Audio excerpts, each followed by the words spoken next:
या देवी सर्वभूतेषु मां कूष्मांडा रूपेण संस्थिता नमस्तस्यै नमस्तस्यै नमस्तस्यै नमो नमः। ओम देवी कूष्मांडाय नमः। आप सभी का मेरे YouTube चैनल पर हार्दिक स्वागत है। आज की इस वीडियो में आप नवरात्रि के चौथे दिन पढ़े जाने वाले या सुने जाने वाले श्री दुर्गा सप्तशती के एक साथ 4 अध्यायों का पाठ करेंगे, क्योंकि आज के दिन माँ कूष्मांडा की कथा के रूप में इन्हीं 4 अध्यायों का पाठ किया जाता है। ये अध्याय हैं अध्याय 5, 6, 7 और 8। अगर आप किसी कारण से सुबह के समय सारे अध्याय ना पढ़ पाएँ तो आप 2 अध्याय सुबह और 2 अध्याय शाम को भी पढ़ सकते हैं। जैसे कि सुबह के समय अध्याय 5 और 6 पढ़ लें और शाम की पूजा के समय अध्याय 7 और 8 पढ़ लें। इस प्रकार से आज के दुर्गा सप्तशती के अध्याय आपके संपूर्ण होंगे। इसके अगले अध्याय आपको कल पढ़ने होंगे। आइए सुनते हैं श्री दुर्गा सप्तशती के अध्याय। 5वां अध्याय, देवताओं द्वारा देवी की स्तुति। महर्षि मेधा बोले, पूर्व काल में शुंभ निशुंभ नामक असुरों ने अपने बल के मद से इंद्र का, त्रिलोकी का राज्य और यज्ञों के भाग छीन लिए, और वह दोनों इसी प्रकार सूर्य, चंद्रमा, धर्मराज और वरुण के अधिकार भी छीनकर स्वयं ही उनका उपयोग करने लगे। वायु और अग्नि का कार्य भी वही करने लगे, और इसके पश्चात उन्होंने जिन देवताओं का राज्य छीना था उनको अपने अपने स्थान से निकाल दिया। इस तरह से अधिकार छीने हुए तथा दैत्यों द्वारा निकाले गए देवता अपराजिता देवी का स्मरण करने लगे कि देवी ने हमको वर दिया था कि मैं तुम्हारी संपूर्ण विपत्तियों को नष्ट करके रक्षा करूंगी। ऐसा विचार कर सब देवता हिमालय पर्वत पर गए और भगवती विष्णु माया की स्तुति करने लगे। देवताओं ने कहा, देवी को नमस्कार है, शिवा को नमस्कार है, प्रकृति और भद्रा को नमस्कार है।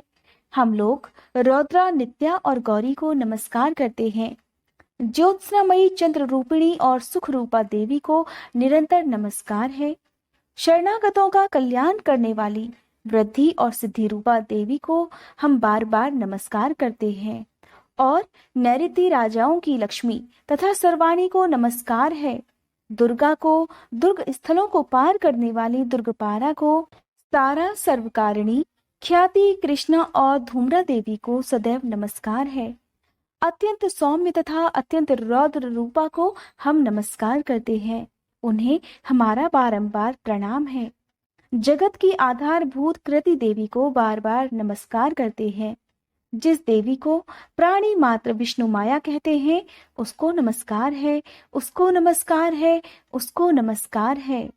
जो देवी संपूर्ण प्राणियों में चेतना कहलाती है उसको नमस्कार है, उसको नमस्कार है, उसको नमस्कार है। जो देवी संपूर्ण प्राणियों में बुद्धि रूप से स्थित है उसको नमस्कार है, उसको नमस्कार है, उसको नमस्कार है। जो देवी संपूर्ण प्राणियों में निद्रा रूप से विराजमान है उसको नमस्कार है, उसको नमस्कार है, उसको नमस्कार है।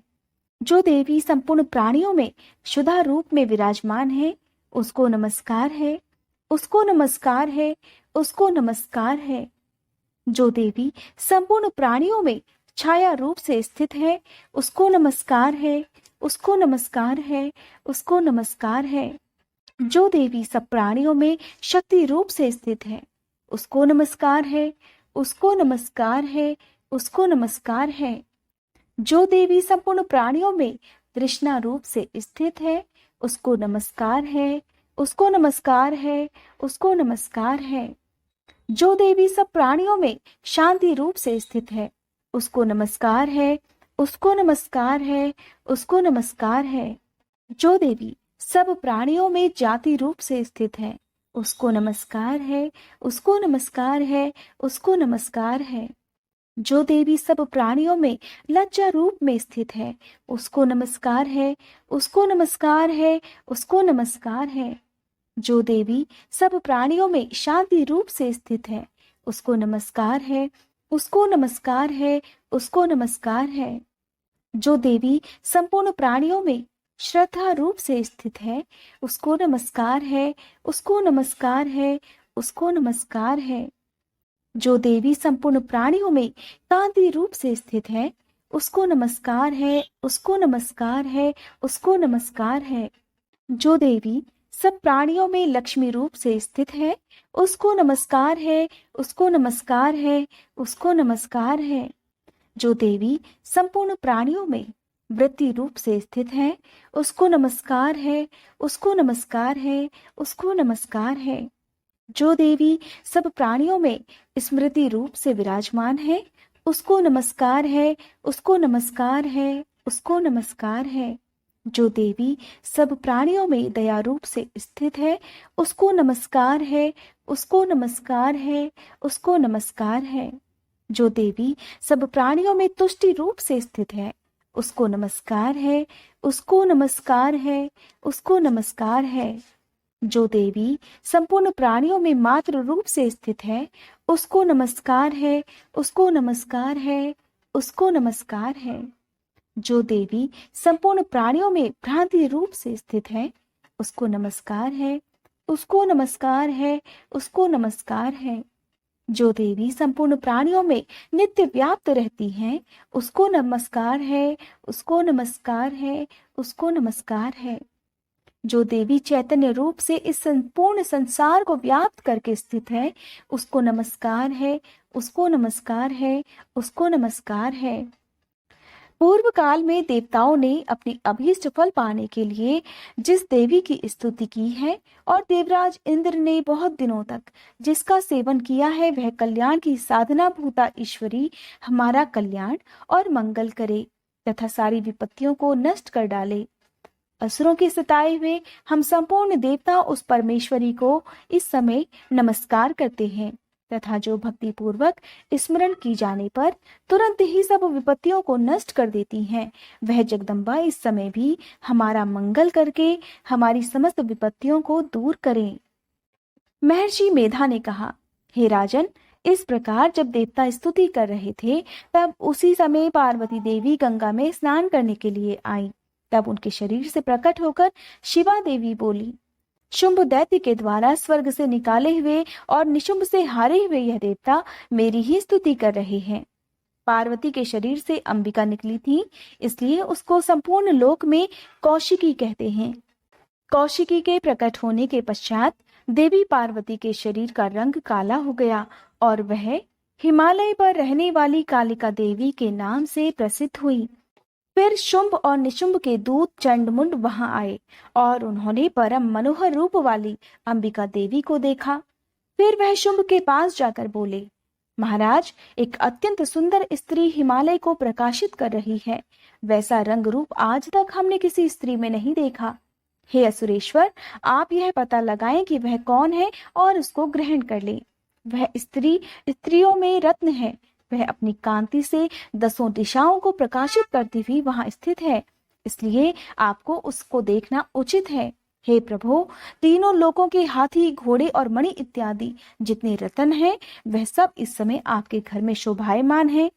हाथियों में रत्न रूप ऐरावत हाथी और उच्चैश्रवा नामक घोड़ा तो आप इंद्र से ले आए हैं। हंसों द्वारा जुता हुआ विमान जो कि ब्रह्मा जी के पास था, अब भी आपके पास है। और यह महापद्म नामक खजाना जो आपने कुबेर से छीना है। समुद्र ने आपको सदा खिले हुए फूलों की किंजलकिनी नामक माला दी है। वरुण का कंचन की वर्षा करने वाला छत्र आपके पास है। रथों में श्रेष्ठ प्रजापति का रथ भी आपके पास ही है। हे दैत्येंद्र, मृत्यु से उत्कांतिता नामक शक्ति भी आपने छीन ली है और वरुण का पाश भी आपके भ्राता निशुंभ के पास ही है। और समुद्र में पैदा होने वाले सब प्रकार के रत्न भी आपके भ्राता निशुंभ के अधिकार में हैं। जो अग्नि में न जल सके, ऐसे 2 वस्त्र भी अग्निदेव ने आपको दिए हैं। हे दैत्यराज, इस प्रकार सारी रतन रूपी वस्तुएं आप संग्रह कर चुके हैं, तो फिर आप यह कल्याणमयी स्त्रियों में रत्न रूप अनुपम स्त्री क्यों नहीं ग्रहण करते? महर्षि मेधा बोले, चंडमुंड का यह वचन सुनकर शुंभ ने विचारा कि सुग्रीव को अपना दूत बनाकर देवी के पास भेजा जाए। सबसे पहले उसको सब कुछ समझा दिया और कहा कि वहां जाकर तुम उसको अच्छी तरह समझाना और ऐसा उपाय करना जिससे वह प्रसन्न होकर तुरंत मेरे पास चली आए। भली प्रकार समझाकर कहना। दूत सुग्रीव पर्वत के उस रमणीय भाग में जा पहुंचा जहां देवी रहती थी। दूत ने उनसे कहा, हे देवी, दैत्यों का राजा शुंभ जो इस समय तीनों लोकों का स्वामी है, मैं उसका दूत हूँ और यहाँ तुम्हारे पास आया हूँ। संपूर्ण देवता उसकी आज्ञा एक स्वर से मानते हैं। अब जो कुछ उसने कहला भेजा है वह सुनो। उसने कहा है, इस समय संपूर्ण त्रिलोकी मेरे वश में है और संपूर्ण यज्ञों के भाग को पृथक पृथक मैं ही लेता हूँ और तीनों लोकों में जितने श्रेष्ठ रत्न हैं वह सब मेरे पास हैं। देवराज इंद्र का वाहन ऐरावत मेरे पास है जो मैंने उससे छीन लिया है। उच्चैश्रवा नामक घोड़ा जो क्षीर सागर मंथन करने से प्रकट हुआ था, उसे देवताओं ने भी मुझे समर्पित कर दिया है। हे सुंदरी, इनके अतिरिक्त और जो भी रत्न आभूषण पदार्थ देवताओं के पास थे वह सब मेरे पास हैं। हे देवी, मैं तुम्हें संसार की स्त्रियों में रत्न मानता हूँ, क्योंकि रत्नों का उपभोग करने वाला एकमात्र मैं ही हूँ। हे चंचल कटाक्षों वाली सुंदरी, अब यह मैं तुझ पर छोड़ता हूँ कि तू मेरे या मेरे भाई महापराक्रमी निशुंभ की सेवा में आ जाए। यदि तू मुझे वरेगी तो तुझे अतुल महान ऐश्वर्य की प्राप्ति होगी। अतः तुम अपनी बुद्धि से यह विचार कर मेरे पास चली आओ। महर्षि मेधा ने कहा, दूत के ऐसा कहने पर संपूर्ण जगत का कल्याण करने वाली भगवती दुर्गा मन ही मन मुस्कुराई और इस प्रकार कहने लगी, हे दूत, तू जो कुछ भी कह रहा है वह सत्य है और इसमें किंचित मात्र भी झूठ नहीं है। शुंभ इस समय तीनों लोकों का स्वामी है और निशुंभ भी उसी की तरह पराक्रमी है, किंतु इसके संबंध में मैं जो प्रतिज्ञा कर चुकी हूँ उसे मैं कैसे झुठला सकती हूँ। अतः तू मैंने जो प्रतिज्ञा की है उसे सुन। जो मुझे युद्ध में जीत लेगा और मेरे अभिमान को खंडित करेगा और बल में मेरे ही समान होगा, वही मेरा स्वामी होगा। इसलिए शुंभ अथवा महापराक्रमी निशुंभ यहाँ आए और युद्ध में जीतकर मुझसे विवाह कर ले। इसमें भला देर की क्या आवश्यकता है। दूत ने कहा, हे देवी, तुम अभिमान में भरी हुई हो, मेरे सामने तुम ऐसी बात मत करो। इस त्रिलोकी में मुझे तो ऐसा कोई दिखाई नहीं देता जो शुंभ और निशुंभ के सामने ठहर सके। हे देवी, जब अन्य देवताओं में से कोई भी शुंभ और निशुंभ के सामने युद्ध में ठहर नहीं सका, तो फिर तुम जैसी स्त्री उसके सामने युद्ध भूमि में ठहर सकेगी। जिन शुंभ आदि असुरों के सामने इंद्र आदि देवता नहीं ठहर पाए, तो फिर तुम अकेली स्त्री उनके सामने कैसे ठहर सकोगी। अतः तुम मेरा कहना मानकर उनके पास चली जाओ, नहीं तो जब वह तुम्हें केश पकड़कर घसीटते हुए ले जाएंगे तब तुम्हारा गौरव नष्ट नहीं हो जाएगा। इसलिए मेरी बात मान लो। देवी ने कहा, जो कुछ तुमने कहा ठीक है। शुंभ और निशुंभ बड़े बलवान हैं, लेकिन मैं क्या कर सकती हूँ, क्योंकि मैं बिना विचारे प्रतिज्ञा कर चुकी हूँ। इसलिए तुम जाओ और मैंने जो कुछ कहा है वह सब आदर पूर्वक असुरेंद्र से कह दो। इसके पश्चात जो वह उचित समझे वह करे। श्री दुर्गा सप्तशती 5वां अध्याय समाप्त। श्री दुर्गा सप्तशती 6ठा अध्याय, धूम्रलोचन वध। महर्षि मेधा ने कहा, देवी की बात सुनकर दूत क्रोध में भरा हुआ वहां से असुरेंद्र के पास जा पहुंचा और सारा वृतांत उसे कह सुनाया। दूत की बात सुनकर असुरेंद्र के क्रोध का पारावार न रहा और उसने अपने सेनापति धूम्रलोचन से कहा, धूम्रलोचन, तुम अपनी सेना सहित शीघ्र वहां जाओ और उस दुष्टा के केशों को पकड़कर उसे घसीटते हुए यहाँ ले आओ। यदि उसकी रक्षा के लिए कोई दूसरा खड़ा हो, चाहे वो देवता, यक्ष अथवा गंधर्व ही क्यों ना हो, उसको तुम अवश्य मार डालना। महर्षि मेधा ने कहा, शुंभ के इस प्रकार आज्ञा देने पर धूम्रलोचन 60,000 राक्षसों की सेना को साथ लेकर वहां पहुंचा और देवी को ललकार कर कहने लगा, अरे तू अभी शुंभ और निशुंभ के पास चल। अगर तू प्रसन्नता पूर्वक मेरे साथ नहीं चलेगी तो मैं तेरे केशों को पकड़कर घसीटता हुआ तुझे ले चलूंगा। तब देवी कहने लगी, असुरेंद्र का भेजा हुआ तेरे जैसा बलवान अगर बलपूर्वक मुझे ले जाएगा तो ऐसी दशा में मैं तुम्हारा कर ही क्या सकती हूँ। महर्षि मेधा ने कहा, ऐसा कहते ही धूम्रलोचन उसकी ओर लपका, किंतु देवी ने उसे अपनी हुंकार से ही भस्म कर डाला। यह देखकर असुर सेना क्रोधित होकर देवी की ओर बढ़ी, परंतु अंबिका ने उन पर तीखे बाणों, शक्तियों और फरसों की वर्षा आरंभ कर दी। इतने में देवी का वाहन भी अपनी ग्रीवा के बालों को झटकता हुआ और बड़ा भारी शब्द करता हुआ असुर सेना में कूद पड़ा। उसने कई असुर अपने पंजों से, कई अपने जबड़ों से और कई को धरती पर पटककर अपनी दाढ़ों से घायल करके मार डाला। उसने कई असुरों के अपने नखों से पेट फाड़ डाले और कई असुरों का केवल थप्पड़ मारकर सिर धड़ से अलग कर दिया।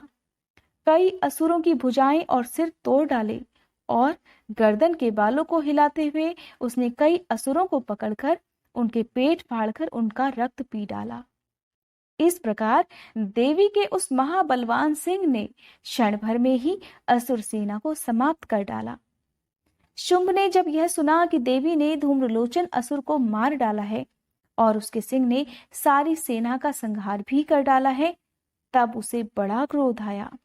उसके मारे क्रोध के ओठ फड़कने लगे और उसने चंड तथा मुंड नामक महाअसुरों को आज्ञा दी, हे चंड, हे मुंड, तुम अपने साथ एक बड़ी सेना लेकर वहां जाओ और उस देवी के बाल पकड़कर उसे बांधकर तुरंत यहाँ ले आओ। यदि उसको यहाँ लाने में किसी भी प्रकार का संदेह हो तो अपनी सेना सहित उससे लड़ते हुए उसे मार डालो, और जब वह दुष्टा और उसका सिंह दोनों मारे जाएं तब भी उसको बांधकर यहाँ ले आना। श्री दुर्गा सप्तशती छठा अध्याय समाप्त। श्री दुर्गा सप्तशती सातवां अध्याय प्रारंभ। चंड और मुंड का वध। महर्षि मेधा ने कहा, दैत्यराज की आज्ञा पाकर चंड और मुंड चतुरंगिनी सेना को साथ लेकर हथियार उठाए हुए देवी से लड़ने के लिए चल दिए। हिमालय पर्वत पर पहुंचकर उन्होंने मुस्कुराती हुई देवी जो शेर पर सवार थी उन्हें देखा, और जब असुर उनको पकड़ने के लिए तलवारें लेकर उनकी ओर बढ़े तब अंबिका को उन पर बड़ा क्रोध आया और मारे क्रोध के उनका मुख काला पड़ गया, उनकी भ्रकुटियां चढ़ गईं और उनके ललाट में से अत्यंत भयंकर और अत्यंत विस्तृत मुख वाली लाल आंखों वाली काली प्रकट हुई, जो कि अपने हाथों में तलवार और पाश लिए हुए थी। वह विचित्र खड्ग धारण किए हुए थी तथा चीते के चर्म की साड़ी और नरमुंडों की माला पहन रखी थी। उसका मांस सूखा हुआ था और शरीर केवल हड्डियों का ढांचा था, और जो भयंकर शब्द से चारों दिशाओं को पूर्ण कर रही थी वह असुर सेना पर टूट पड़ी और दैत्यों का भक्षण करने लगी। वह पार्श्व रक्षकों, अंकुशधारी महावतों, हाथियों पर सवार योद्धाओं और घंटा सहित हाथियों को एक हाथ से पकड़ पकड़ कर अपने मुंह में डाल रही थी, और इसी प्रकार वह घोड़ों, रथों, सारथियों और रथों में बैठे हुए सैनिकों को मुंह में डालकर भयानक रूप से चबा रही थी। किसी के केश पकड़कर, किसी की गर्दन पकड़कर, किसी को पैरों से दबाकर और किसी दैत्य को छाती से मसलकर मार रही थी। वह दैत्य के छोड़े हुए बड़े बड़े अस्त्र शस्त्रों को मुंह में पकड़कर और क्रोध में भरकर उनको दांतों से पीस रही थी। उसने कई बड़े बड़े असुर भक्षण कर डाले, कितनों को रौंद डाला और कितने उसकी मार के मारे भाग गए। कितनों को उसने अपनी तलवार से काट डाला, कितनों को अपने दांतों से समाप्त कर दिया, और इस प्रकार से देवी ने क्षण भर में ही संपूर्ण दैत्य सेना को नष्ट कर डाला। यह देखकर महापराक्रमी चंड काली देवी की ओर लपका और मुंड ने भी अपने भयानक बाणों की वर्षा देवी पर प्रारंभ कर दी और अपने हजारों चक्र उन पर छोड़े। उस समय वह चमकते हुए बाण और चक्र देवी के मुख में प्रविष्ट हुए इस प्रकार दिख रहे थे जैसे मानो बहुत से सूर्य मेघों की घटाओं में प्रविष्ट हो रहे हों। इसके बाद भयंकर शब्द के साथ काली ने अत्यंत जोश में भरकर अट्टहास किया। उसका भयंकर मुख देखा नहीं जाता था। उसके मुख में श्वेत दांतों की पंक्तियां चमक रही थी, और फिर उसने तलवार हाथ में लेकर जोर से हुंकार भरकर चंड के ऊपर आक्रमण कर दिया। आक्रमण करते ही उसने उसके केशों को सिर से पकड़कर उसका सिर काटकर अलग कर दिया। चंड को मरा हुआ देखकर मुंड देवी की ओर लपका, परंतु देवी ने क्रोध में भरकर उसे भी अपनी तलवार से यमलोक पहुंचा दिया। चंड और मुंड को मरा हुआ देखकर उसकी बाकी बची हुई सेना वहां से भाग खड़ी हुई। इसके पश्चात काली चंड और मुंड के कटे हुए सिरों को साथ लेकर चंडिका के पास गई और प्रचंड अट्टहास के साथ कहने लगी, हे देवी, चंड और मुंड 2 महादैत्यों को मारकर मैंने तुम्हारी भेंट कर दिया है। अब शुंभ और निशुंभ का तुमको स्वयं वध करना है। महर्षि मेधा ने कहा, वहां लाए हुए चंड और मुंड के सिरों को देखकर कल्याणमयी चंडी ने काली से मधुर वाणी में कहा, हे देवी, तुम क्योंकि चंड और मुंड को मेरे पास लेकर आई हो, अतः संसार में आज से चामुंडा के नाम से तुम्हारी ख्याति होगी। 7वां अध्याय समाप्त। 8वां अध्याय प्रारंभ। रक्त बीज वध। महर्षि मेधा ने कहा, चंड और मुंड नामक असुरों के मारे जाने से और बहुत सी सेना के नष्ट हो जाने से असुरों के राजा प्रतापी शुंभ ने क्रोध में भरकर अपनी संपूर्ण सेना को युद्ध के लिए तैयार होने की आज्ञा दी। उसने कहा, अब उदयुथ नामक 86 असुर सेनापति अपनी सेनाओं के साथ युद्ध के लिए जाएं और कंबु नामक 84 सेनापति भी युद्ध के लिए जाएं। कोटि वीर नामक 50 सेनापति और धौम्रकुल नाम के 100 सेनापति प्रस्थान करें। कालक, दौहिर्द, मौर्य और कालके यह दैत्य भी मेरी आज्ञा से सजकर युद्ध के लिए प्रस्थान करें। भयानक शासन करने वाला असुरों का स्वामी शुंभ इस प्रकार आज्ञा देकर बहुत बड़ी सेना के साथ युद्ध करने के लिए चला। उसकी सेना को अपनी ओर आता देखकर देवी चंडिका ने अपनी धनुष की टंकोर से पृथ्वी और आकाश के बीच का भाग गुंजा दिया। हे राजन, इसके पश्चात देवी के सिंह ने दहाड़ना प्रारंभ कर दिया और अंबिका के घंटे के शब्दों ने उस ध्वनि को और भी अधिक बढ़ा दिया। धनुष की टंकोर, शेर की दहाड़ और घंटे के शब्द से पृथ्वी और आकाश के बीच का भाग गूंज उठा और इसके साथ ही देवी ने अपने मुख को और भी भयानक बना लिया। ऐसे भयंकर शब्द को सुनकर राक्षसी सेना ने देवी तथा सिंह को चारों ओर से घेर लिया। हे राजन, उस समय दैत्यों के नाश के लिए और देवताओं के हित के लिए ब्रह्मा, शिव, कार्तिकेय, विष्णु और इंद्रादि देवों की शक्तियां, जो अत्यंत पराक्रम और बल से संपन्न थी, उनके शरीर से निकलकर उसी रूप में चंडिका देवी के पास गईं। जिस देवता का जैसा रूप था, जैसे आभूषण थे और जैसा वाहन था, वैसा ही रूप, आभूषण और वाहन लेकर उन देवताओं की शक्तियां दैत्यों से युद्ध करने के लिए आईं। हंस युक्त विमान में बैठकर और रुद्राक्ष की माला तथा कमंडलू धारण करके ब्रह्मा जी की शक्ति आई। वृषभ पर सवार होकर, हाथ में त्रिशूल लेकर, महानाग का कंकड़ पहनकर और चंद्र रेखा से भूषित होकर भगवान शंकर की शक्ति माहेश्वरी आई और मोर पर विराजमान होकर हाथ में शक्ति लिए दैत्यों से युद्ध करने के लिए कार्तिकेय जी की शक्ति उन्हीं का रूप धारण करके आई। भगवान विष्णु की शक्ति गरुड़ पर सवार होकर शंख, चक्र, शांग, गदा, धनुष और हाथ में खड्ग धारण करे हुए आई। श्री हरि की शक्ति वाराही, वाराह का शरीर धारण करके आई और नरसिंह के समान शरीर धारण करके उनकी शक्ति नरसिंह भी आई। उसकी गर्दन के झटकों से आकाश के तारे टूट पड़ते थे और इसी प्रकार देवराज इंद्र की शक्ति ऐन्द्री भी ऐरावत के ऊपर सवार होकर आई।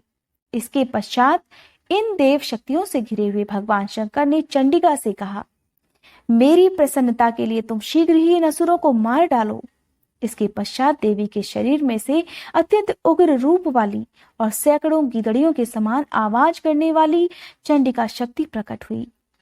उस अपराजिता देवी ने धूमिल जटा वाले भगवान श्री शंकर जी से कहा, हे प्रभु, आप मेरी ओर से दूत बनकर शुंभ और निशुंभ के पास जाइए और उन अत्यंत गर्वीले दैत्यों से कहिए तथा उनके अतिरिक्त और जो भी दैत्य वहां युद्ध के लिए उपस्थित हो उनसे भी कहिए, जो तुम्हें अपने जीवित रहने की इच्छा हो तो त्रिलोकी का राज इंद्र को दे दो। देवताओं को उनका यज्ञ भाग मिलना आरंभ हो जाए तब तुम पाताल को लौट जाओ, किंतु यदि बल के गर्व से तुम्हारी लड़ने की इच्छा है तो फिर आ जाओ। तुम्हारे मांस से मेरी योगिनियां तृप्त होंगी। क्योंकि उस देवी ने भगवान शंकर को दूत के कार्य में नियुक्त किया था, इसलिए वह संसार में शिवदूती के नाम से विख्यात हो गई। इस प्रकार भगवान शंकर से देवी का संदेश पाकर उन दैत्यों के क्रोध का कोई ठिकाना न रहा और वह जिस स्थान पर देवी विराजमान थी वहां जा पहुंचे और जाने के साथ ही उस पर बाणों और शक्तियों की वर्षा करने लगे। देवी ने उनके फेंके हुए बाणों, शक्तियों, त्रिशूल और फरसों को अपने बाणों से काट डाला और काली देवी उस देवी के साथ आगे खड़ी होकर शत्रुओं को त्रिशूल से विदीर्ण करने लगी और खंडवांग से कुचलने लगी।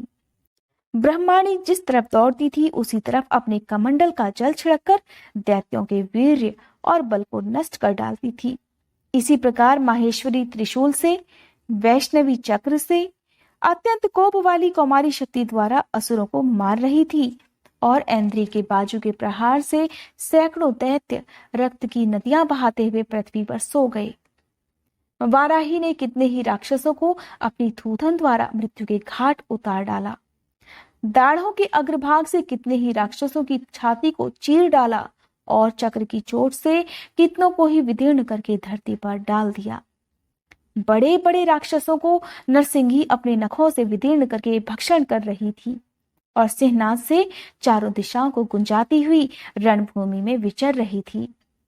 शिवदूती के प्रचंड अट्टहास से कितने ही दैत्य भयभीत होकर पृथ्वी पर गिर पड़े और उनके गिरते ही वह उनको भक्षण कर गई।